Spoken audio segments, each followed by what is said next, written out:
Maravilhosa graça, graça de Deus sem par, como um farol que brilha à noite. Essas músicas nos inspiram tanto, não é verdade? Esse corinho que cantaram um pouco antes aqui fala sobre poder ser usado por Deus como um farol, como um abrigo no deserto. Falam muito a nós. Eu me lembro dos dias em que estávamos aqui por conta da escola bíblica no domingo pela manhã, correndo de um lado para o outro, sabendo se todos os professores estavam nas suas salas, quantos alunos estavam presentes naquela manhã, e a nossa alma ia se agitando. E eu lembro da irmã Érica aqui, cantando essa música, e como isso me acalmava, como essa música servia como um refrigério, como um momento de sossego. E nós estamos aqui falando sobre graça de Deus, comemorando os 502 anos da Reforma Protestante, que um dos seus pilares era a afirmação de que somente a graça, graça de Deus, graça sem igual, graça sem par. E é nesse espírito de celebração da graça de Deus em nossas vidas que nós estamos aqui nessa noite. Quero cumprimentar todos os nossos irmãos e irmãs aqui presentes. Aqueles que não me conhecem, meu nome é André, sou professor da Escola Bíblica Dominical, membro dessa igreja há 16, quase 17 anos. Cheguei aqui nos dias do pastor Orlando Campos e estamos aqui junto com a congregação, caminhando com vários que nós conhecemos há muito tempo e tendo o prazer de ver muita gente nova se achegar. É tanta gente nova que parece uma outra igreja, não é verdade? Eu olho nesse momento com dificuldade por causa dessas luzes que me atrapalham, mas vejo gente aqui que eu não sei o nome, que não me lembro de outra vez que vi por aqui. Acredito que nessa noite temos muitos visitantes, então eu queria convidar você que está vindo aqui pela primeira, segunda, talvez terceira vez, que se ponha de pé por um instante, sem querer constrangê-lo com isso, para que todos nós que estamos aqui há mais tempo possamos ver o seu rosto e poder se levantar, e até estes que estão nos visitando, cumprimentá-los, dizer que são bem-vindos, saber o seu nome, mais tarde saber um pouco da sua história. Porque nós, Primeira Igreja Batista de Eunápolis, nós nos esforçamos para sermos cada vez mais uma igreja acolhedora, de receber bem quem nos visita, a quem busca esse local aqui para conhecer mais da palavra de Deus, para louvar o nome desse nosso Deus que é digno de todo louvor, toda a honra e toda a glória. Em nome dessa igreja, eu quero dizer a você que você é muito bem-vindo. É um prazer tê-lo em nosso meio, é um prazer tê-lo aqui nessa noite, e espero que você saia daqui enriquecido, alimentado pela palavra de Deus. Amém? Eu quero convidar todos vocês a lerem comigo o Evangelho de Lucas, capítulo... Só um instante.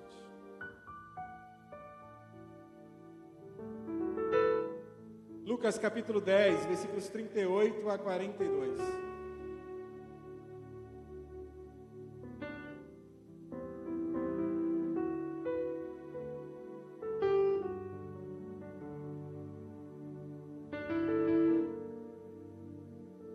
Lucas capítulo 10, a partir do versículo 38.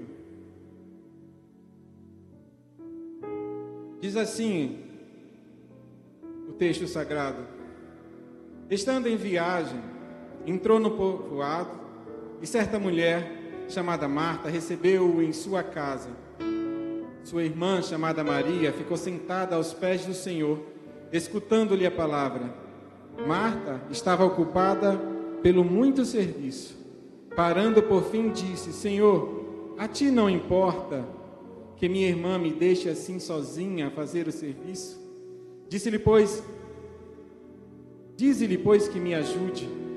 O Senhor, porém, respondeu: Marta, Marta, tu te inquietas e te agitas por muitas coisas. No entanto, pouca coisa é necessária, até mesmo uma só. Maria, com efeito, escolheu a melhor parte, que não lhe será tirada. Não é a primeira vez que lemos esse texto, não é verdade? Eu me recordo que recentemente, inclusive, o pastor Ziel usou em uma de suas pregações aqui no domingo à noite. E certamente essa não será a última vez que nós leremos esse texto e obteremos dele algumas lições para as nossas vidas. Nesse texto, o evangelista Lucas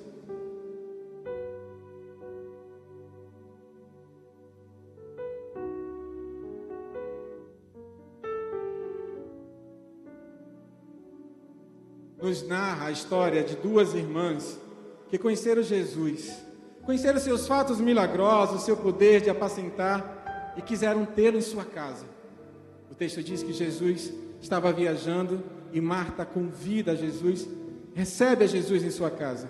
Marta se preocupou muito com muitos detalhes que julgava importante. Não é isso que ouvimos de Jesus? Você se agita, se preocupa com muita coisa. Marta se preocupou com muitos detalhes. A arrumação da casa, as refeições, os empregados. Quis pôr tudo em ordem e não se aquietou, mesmo com a chegada do Mestre. Nós sabemos bem o que é isso, não é verdade? Nós vamos lendo o texto e ouvindo e começamos a nos enxergar no lugar de Marta. Convidamos alguém a ir à nossa casa, ou melhor, quando alguém diz: olha, eu vou te visitar. Principalmente as mulheres, donas de casa, elas se concentram em preparar tudo da melhor forma possível para receber o seu convidado. Quando é a sogra, então, as mulheres querem deixar a casa impecável, para não dar ousadia à mulher do seu marido de falar alguma coisa. Olha como está lidando com o meu filho, estava melhor lá em casa. Mas o fato é que nós nos afligimos, nos vemos ocupados por preocupações quando alguém diz que vai até nossa casa. Marta se viu assim, cheia de preocupações. E mesmo com a chegada de Jesus, ela não se aquietou. Ela continuou aflita. Sua irmã Maria, em uma atitude muito diferente, ela foi consumida pela presença de Jesus. Nada mais tinha importância, porque Jesus estava ali presente. Sua única atitude foi simplesmente ficar próxima, de modo que pudesse ouvir as palavras de Deus, do Deus encarnado, assentado na sala da casa de sua irmã. Muitos quiseram ter essa oportunidade de poder ficar tão perto, longe de todo tumulto, de toda confusão, na sombra, sem a poeira das vilas. Para isso eles se espremiam, corriam atrás de Jesus. Nós lembramos do quanto foi difícil para a mulher com aquele que sofria com hemorragia chegar e tocar as vestes de Jesus. Teve que se espremer entre muitos, passar apertado, procurar caminho entre as pessoas para conseguir alcançar Jesus e tocar na orla dos seus vestidos. Nos lembramos que Zaqueu teve que subir numa árvore, porque ele era de baixa estatura, para poder ver o Mestre.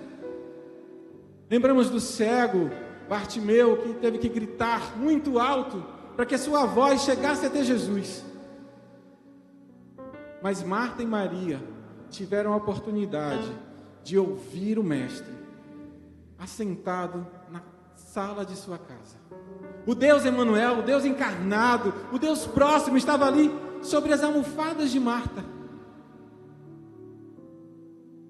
E enquanto Marta se agitava de um lado para o outro, Maria simplesmente sentou para ouvir o Mestre. E quando fez isso, contrariou a moral, os costumes de sua época, porque era inconcebível uma mulher assentar-se aos pés de um rabino e ouvi-lo explicar a lei, os profetas, falar sobre o reino. E Maria ousou, não se preocupou com as convenções, com o que iriam pensar dela. Ela simplesmente quedou-se, sentou-se, ficou prostrada, esqueceu da vida, porque a vida estava ali diante dela. tão perto. E nada mais importava. A presença do Mestre anulou todo o ruído, toda a perturbação à sua volta, talvez até os burburinhos. Olha, ela está sentada entre os homens, ouvindo Jesus. Nada disso importou àquela mulher.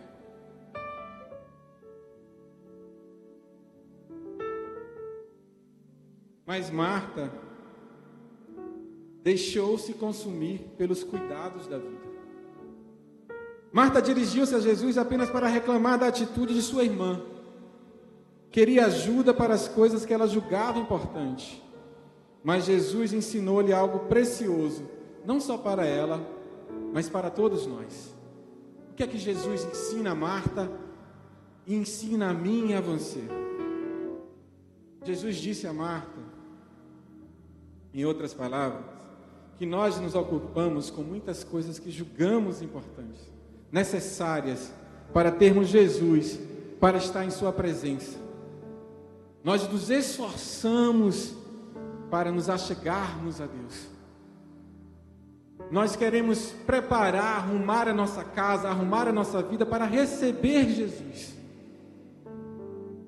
Muitos de nós, talvez um dia já disse, quando eu deixar de mentir, quando eu parar de trair a minha esposa, quando eu parar de enganar os meus clientes no meu comércio, quando eu for uma pessoa melhor, eu seguirei a Jesus.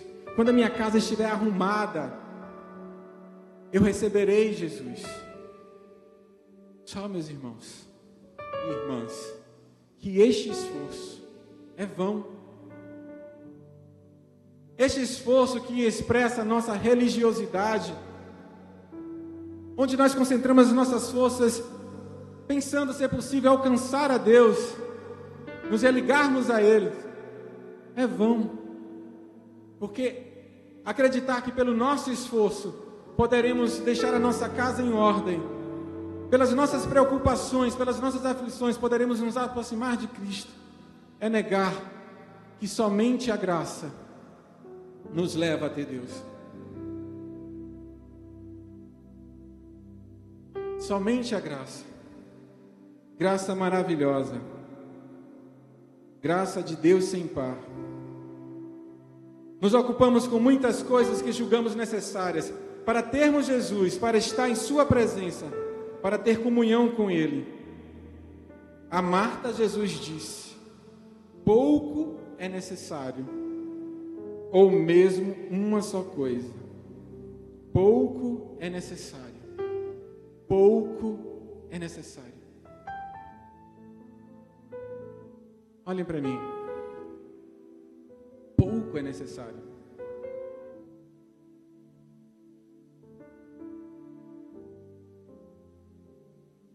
Uma afirmação simples, mas que contraria tanto os nossos dias, que nos afligimos com tantas coisas. Não só no nosso relacionamento com Deus, mas as nossas vidas estão cheias de preocupações. Porque nós desejamos muito, nós ambicionamos muito, nós queremos muito. E Jesus está dizendo a Marta: pouco é necessário. Veja, de tudo que você tem, de tudo que você lutou para ter, pouco é necessário. O que nós precisamos, além de uma roupa bonita como os lírios do campo, ou além mais do que uma comida tão nutritiva como a comida dos passarinhos? Pouco é necessário. De tudo que nos agita, de tudo que nos aflige, de tudo que nós lutamos, corremos atrás, pouco é necessário. E a Marta, Jesus está dizendo ainda mais: talvez uma só coisa seja necessária. E tua irmã percebeu isso. Veja o que nós julgamos, nós condenamos Maria como egoísta, preguiçosa talvez, porque deixou a sua irmã trabalhar sozinha. Mas Jesus não está aqui pondo as duas numa balança pelas suas virtudes ou pelos seus defeitos. Marta não está sendo enaltecida pelas suas virtudes de mulher forte, trabalhadora, que se esforçou para arrumar a casa, para servir. Nem tampouco Maria está sendo condenada por não ter ajudado a sua irmã. Pouco é necessário, talvez uma coisa só, ou mesmo uma coisa só. E a tua irmã percebeu isso, a tua irmã escolheu bem, e isso não lhe será tirada.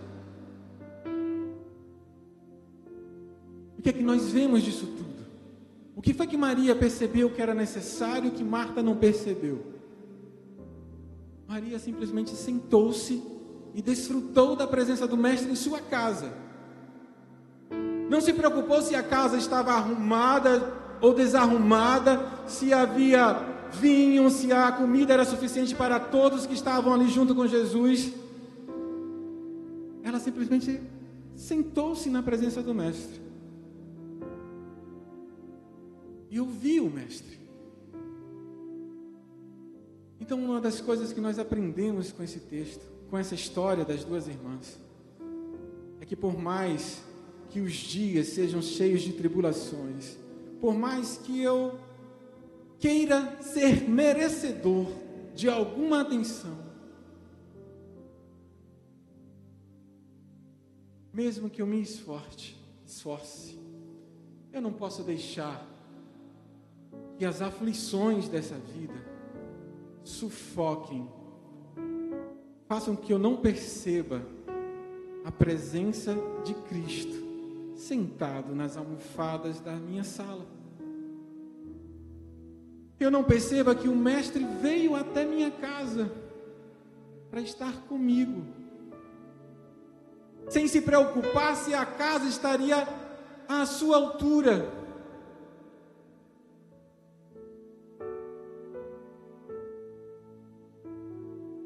Eu devo apenas recebê-lo, sem considerar que é porque a minha casa é a melhor das casas ou simples demais. Simplesmente Ele veio a mim. Ele veio até você. Então, por mais que essas agruras da vida, as dificuldades, que são como verdadeiros espinhos, que tentam sufocar a palavra que foi plantada em você, que foi plantada em mim, essas angústias, as preocupações da vida não devem sufocar a semente, a palavra plantada em nós. Lembram da parábola do semeador, dos terrenos em que as sementes caíram? Nessa parábola, Jesus conta que uma das sementes caiu num terreno cheio de espinhos, e que os espinhos crescendo sufocaram a planta que ia se desenvolvendo. E Jesus, mais tarde, explicando para seus discípulos o que era cada um daqueles terrenos, diz que os espinhos que sufocaram a semente são as preocupações e as aflições da vida. Então, perceba no exemplo de Marta e Maria, e não deixe que os espinhos, que as aflições dessa vida sufoquem a palavra de Deus em você. Não se deixe ser tomado pelas aflições. Jesus disse que nós não deveríamos nos preocupar com o que comer ou com o que vestir, porque se os lírios do campo se vestem de forma tão esplendorosa, que nem mesmo Salomão se vestiu como ele, e que os passarinhos que não plantam nem semeiam, o Senhor Deus os alimenta, nós deveríamos também confiar nele, de que Ele proveria tudo que fosse necessário. E diz-nos também que quem que se aflige é porque não teme a Deus, são como pagãos que não temem a Deus. Nós que tememos a Deus não somos tomados por essas aflições. Nossos esforços para nos achegarmos a Deus são vãos, como já disse, pois vão de encontro ao Evangelho da Graça. Esse Evangelho da Graça, neste Evangelho, estar na presença de Deus é tão simples como dar 7 mergulhos no rio calmo, tranquilo, logo ali. Você sabe do que eu estou falando? Estou falando de Naamã, um herói valoroso em seu país, chefe do exército da Síria, nação terrível na guerra, um homem que deve ter enfrentado muitos inimigos, enfrentado muitas batalhas terríveis, mas um homem afligido por uma doença que afligia muitos naquela época, que nós conhecemos hoje como hanseníase, e aquele tempo era chamado de lepra. Naamã tinha o seu corpo coberto por essa doença. E uma menina judia que ele fez escrava em Israel e levou para sua casa no seu país, traz a misericórdia de Deus a Naamã. Fala: olha, lá na minha terra tem um profeta, se Naamã for até ele, ele vai orar ao nosso Deus e Naamã será curado. E Naamã então vai ao país estrangeiro, dominado com uma carta escrita pelo seu rei. E quando Naamã chega até o profeta manda um recado para ele: fala com esse senhor aí para ir ali no Rio Jordão, dar 7 mergulhos e ele será curado. Que absurdo! Naamã fica inconformado com a simplicidade do pedido. Como? Na minha terra eu tenho rios melhores do que esse, e eu venho até aqui para ele mandar dar 7 mergulhos nesse rio. Aí os seus servos, aqueles que não são usados para confundir o que era. E os servos falam: meu senhor, se ele tivesse te pedido algo mais difícil, o senhor não faria? Vai, mergulha ali, está logo ali. E Naamã vai e desce ao rio, dá os 7 mergulhos e é curado. Ao exemplo de Naamã, nós nos inconformamos com a graça de Deus, porque rouba de nós o merecimento, rouba de nós o direito, que a graça de Deus não é mérito, é presente.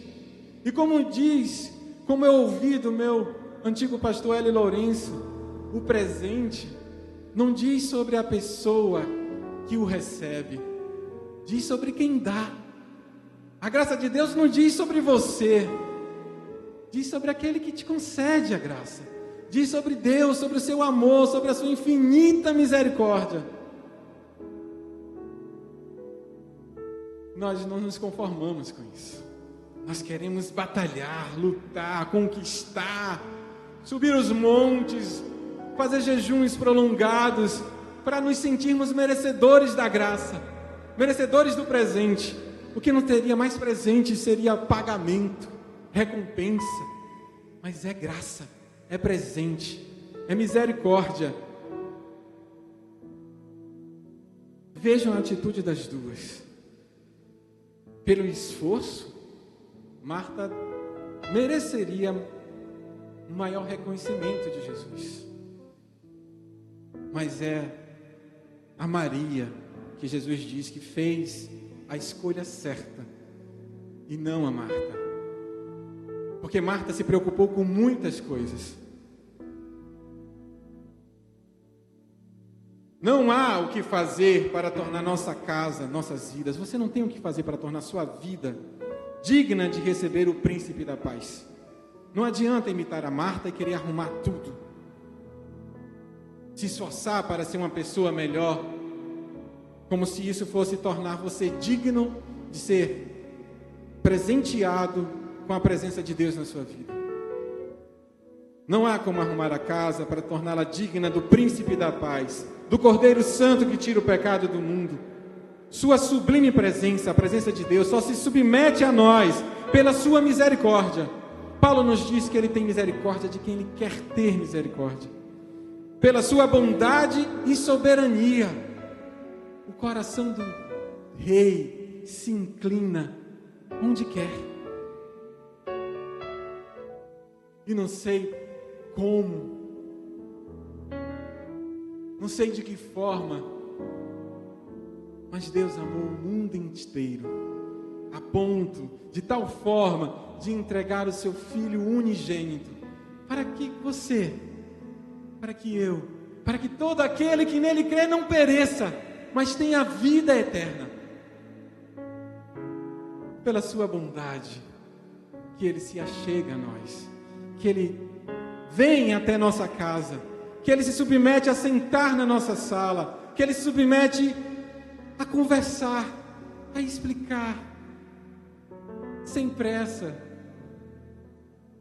sem se mostrar-se preocupados com uma agenda cheia de compromissos. Ele está com você. Devemos aceitar o Evangelho em nossas vidas, entender que Ele é o Emanuel, Deus perto, o Rei humilde. E não há nada mais precioso do que sua presença em nossas vidas. Isso nós aprendemos com Maria. Não há nada mais precioso em nossas vidas do que a presença de Deus. Não há nada mais precioso do que a presença de Deus. Não há nada mais precioso. Diante desse episódio, envolvendo as duas irmãs e Jesus, o Evangelho nos ensina a nos contentarmos em estar diante dele e nos alimentarmos de sua presença. Somos indignos. Somos indignos. Não há como arrumar a casa. Ele só está aqui por Ele mesmo, por seu amor por nós. Ele nos ama de tal maneira que assim mesmo se entregou à morte. A boa semente, a palavra lançada em nossos corações, o próprio Cristo em nós, não deve ser sufocado por coisa alguma. Nenhum espinho deve crescer tanto a ponto de sufocar este lindo pé de mostarda, que é a menor das sementes, mas que quando cresce se torna a maior das hortaliças, que quando cresce é capaz de abrigar as aves do céu, que crescendo em nós nos fará abrigo no deserto, farol que brilha à noite, que em nós é um tesouro precioso, que nos faz desconsiderar qualquer outra riqueza deste mundo, para tê-lo nas mãos. Que nada sufoque a palavra, que nada sufoque o Cristo, o Evangelho, o Reino em nossas vidas. Porque não há nada mais importante do que a presença de Deus. Portanto, devemos deixar de andar de um lado para o outro como Marta, preocupado com detalhes, buscando alcançar a salvação, apresentar-se digno de estar na presença de Deus. Um conselho: ao invés de ficar aflito, faça como Maria, sente-se e relaxe. Sente-se e ouça o Mestre. Sente-se e preste atenção na fonte de vida que brota em você, que fala a você, que quer conduzir os seus passos, que quer andar contigo continuamente. Ele veio até tua casa, Ele veio até você, caminhou ao seu encontro, ouviu o teu clamor. Ele, Jesus, o próprio Deus. Sente-se, derrame-se em sua presença, adore-o e não saia dali. Fique bem pertinho dele, se entregue, que afinal uma coisa só é necessária. Escolha como Maria a boa parte. Desfrute da presença de Jesus, se embriague com as palavras do Mestre, e assim você terá o próprio Deus habitando dentro de você. Pois é sua promessa não nos deixar jamais. Ele nos prometeu não nos deixar jamais. Entregue-se a Ele. E mesmo sabendo que partiria, que voltaria para o Pai, Ele nos disse: enviarei outro Consolador, igual a mim, o Espírito Santo, que estará com vocês todos os dias até a consumação dos séculos. Ele prometeu não nos deixar sós. É sua promessa também cuidar do que é necessário às nossas vidas. Roupas tão belas quanto as dos lírios do campo, e alimento tão nutritivo como a comida do passarinho. Além de muitos, muitos e muitos irmãos. É sua promessa. Não estaremos sós, porque Ele estará em nós, porque Ele habita em nós. Não estaremos sós, porque muitos e muitos outros são também seus filhos, são nossos irmãos. não teremos necessidades, porque Ele nos alimentará e nos vestirá. É sua promessa não nos deixar carregar o pesado fardo da nossa existência pecaminosa. Vinde a mim todos os cansados e sobrecarregados, e eu vos aliviarei. Tomai sobre vós o meu jugo e aprendei de mim, que sou manso e humilde de coração. Não carregaremos sozinhos os nossos pecados. Todas as nossas enfermidades, as nossas chagas, lançadas sobre Ele.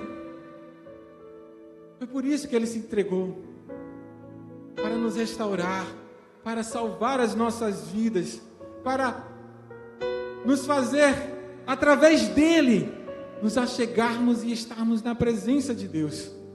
Confiemos, pois, em suas promessas, e a sua promessa também nos dará paz, mesmo não nos tirando de um mundo cheio de aflições, que tentam sufocar a presença de Deus em nossas vidas. Ele diz: deixo-vos a paz, nos advertindo ao mesmo tempo, dizendo que no mundo teríamos aflições, nós temos aflições, mas que nós não devemos desanimar, porque Ele venceu o mundo. Confiemos nele, sejamos conscientes de que Ele é Deus, de que é pela sua graça e sua misericórdia que nós podemos nos achegar a Ele, e é por conta da sua graça e misericórdia que Ele se faz presente em nossas vidas. Escolhamos a coisa certa, a única que verdadeiramente importa: estarmos diante do nosso Deus, do nosso Criador, do Senhor das nossas vidas. E isso não lhe será tirado. A presença de Deus, nada neste ou em qualquer outro mundo tem poder para tal coisa. Nem morte, nem fome, nem demônios, nem alturas, nem profundidades. Nada pode afastar-nos, nada pode te afastar do amor de Deus. Nada. E eu quero falar com você que tem caminhado achando que está sozinho, que tem carregado sobre si o fardo dessa natureza pecaminosa que por muito tem te feito padecer, entristecer-se. Quero falar também para você que há muito, através da religião, através dos seus esforços, tem alimentado uma falsa expectativa de se aproximar mais de Deus. Aceita esse amor, aceita a graça de Deus, sente-se na presença dEle, em nome de Jesus. Que a palavra de Deus, que se faz viva pelo seu Espírito Santo, encontre guarida em nossos corações. Que essas simples palavras ditas aqui nessa noite tenham o poder do Evangelho para transformarmos, para nos levar à presença de Deus, reconhecendo a nossa situação. Vamos ficar de pé, vamos orar ao Senhor. Pai Santo, nós te louvamos e te agradecemos pela tua maravilhosa graça. Essa graça que nos aproxima do Senhor, essa graça que fez o Senhor vir até nós, que é a expressão do teu amor por nós. Nós te agradecemos, Pai, pelo sacrifício que fizeste ao entregar o teu Filho Jesus para nos reconciliarmos contigo, para nos ensinarmos que através dele podemos ter vida e vida em abundância. Te agradecemos, Senhor Deus, por todas as pessoas que aqui nessa noite e que em suas casas, onde quer que estejam, tenham ouvido a tua palavra proferida nesta casa nessa noite. Que a tua palavra, Senhor Deus, transforme, que a tua palavra liberte, que a tua palavra cure, que a tua palavra ensine a vivermos diante do Senhor, a desfrutarmos da tua presença, porque nada mais importa, nada mais, nada além da tua presença. Bendito seja o teu nome. Bendito sejas, Cordeiro Santo de Deus. Aleluia. Glória.